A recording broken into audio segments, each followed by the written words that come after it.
이번 시간부터 출애굽기에 대해서 공부해 보도록 할 거야. 출애굽기의 출은 탈출이라는 의미고 애굽이라는 것은 이집트를 말해. 그죠? 그렇기 때문에 이집트를 탈출하는 기록이 바로 출애굽기라는 말이야.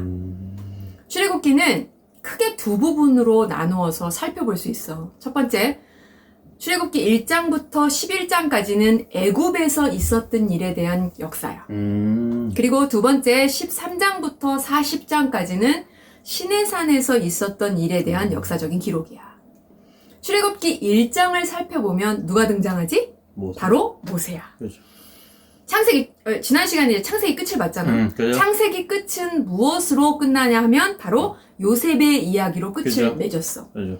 출애굽기의 시작은 모세가 등장하면서 이처럼 시작되는 것이고, 그런데 창세기 끝과 출애굽기 시작, 곧 요셉과 모세 사이에는 우리가 성경으로 봤을 때는 한 장 차이지만 그죠. 많은 시간이 흘러.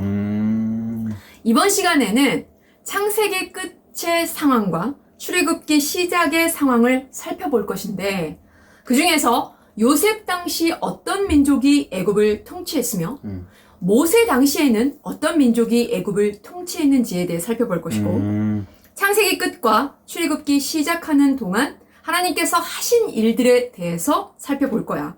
결국 이번 시간에는 출애굽기의 서론과도 그렇죠. 같은 그런 시간이 될 거야.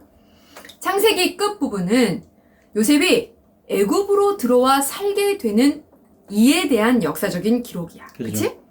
지난 시간에도 살펴봤듯이 이때의 애굽을 누가 통치했느냐 하면 바로 힉소스 왕조가 다스리고 있었다고 말했어. 그죠.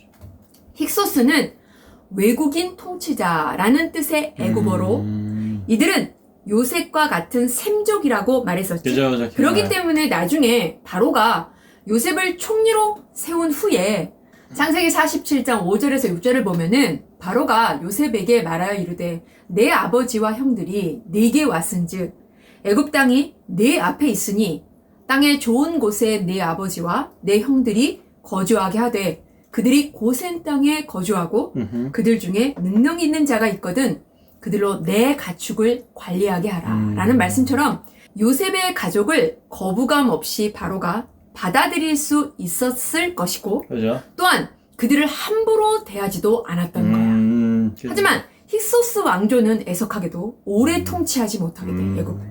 약 BC 1725년부터 BC 1550년 동안 애굽을 통치하게 돼. 그런데 출애굽기 1장 11절에 보면은 감독들을 그들 위에 세우고 그들에게 무거운 짐을 지워 괴롭게 하여 그들에게 바로를 위하여 국고성 비돔과 라암셋을 건축하게 하니라.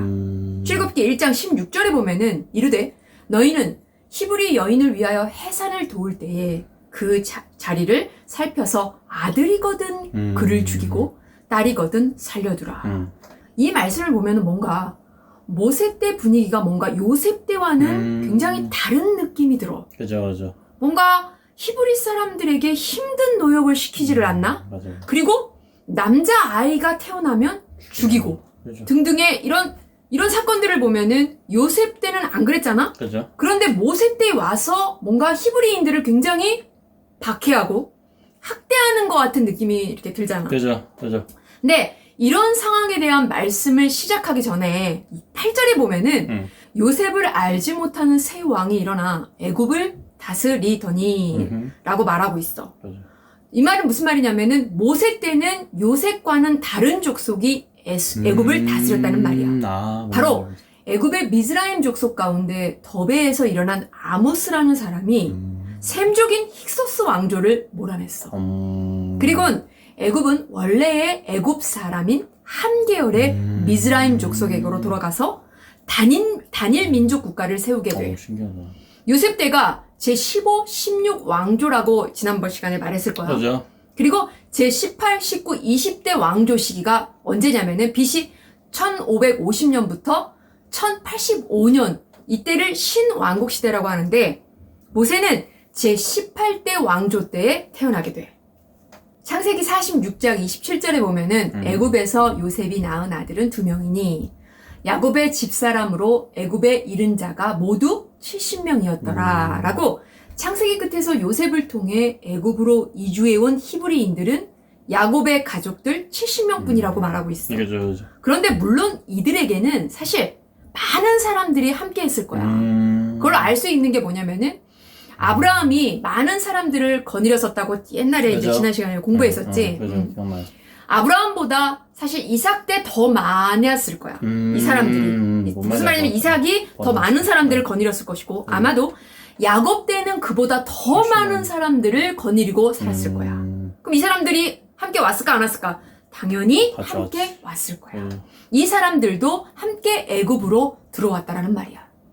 그런데 출애굽기 때 얼마만큼의 히브리인들이 있었느냐 하면 그걸 위해 출애굽기에서 기록하고 있는데 출애굽기 12장 37절에 보면은 이스라엘 자손이 라암셋을 떠나 숫곳에 이르니 유아 외에 보행하는 장정이 60만 가량이요 라고 장정만 약 60만 명이라고 말하고 있어. 그죠. 아마도 여자와 노인과 어린이 등등 모두 합하면 인구가 대략 200만 명 정도가 되었을 거라고 추측해. 출애굽기 12장 42절에 보면은 430년이 끝나는 그날에 여호와의 군대가 다 애굽 땅에서 나왔은즉 이라고 애굽에서 나올 때까지 창세기부터 애굽에서 나올 때까지가 몇 년이라고 그래? 몇 년이라는 세월이 흘렀냐면은 430년이라고 했어. 하나님께서 야곱의 가족 70명을 애굽에 들어와 비옥한 곳에서 살게 하셨어. 그죠. 그리고 여기서 말하고 있는 것처럼 430년 후에 애굽에서 나오게 하셨는데 애굽에서 나올 때 그 수가 몇 명 정도로 이렇게 불어났냐면 약 200만 명 정도로 이렇게 불어났다라는 말이야. 이를 통해 우리가 무엇을 알아야 하냐면 하나님께서는 430년 동안 약속의 땅에 하나님 나라 신정국가를 만드시기 위해 큰 민족을 만드셨음을 알 수 있다는 거야. 이는 창세기 12장 2절 내가 너로 큰 민족을 이루고 내게 복을 주어 내 이름을 창대하게 하리니 너는 복이 될지라 라고 하나님께서는 창세기 끝에서 출애굽기가 시작하는 동안 아브라함에게 말씀하신 약속을 열심히 이루고 계셨다라는 것을 알 수 있다라는 거야. 알겠지?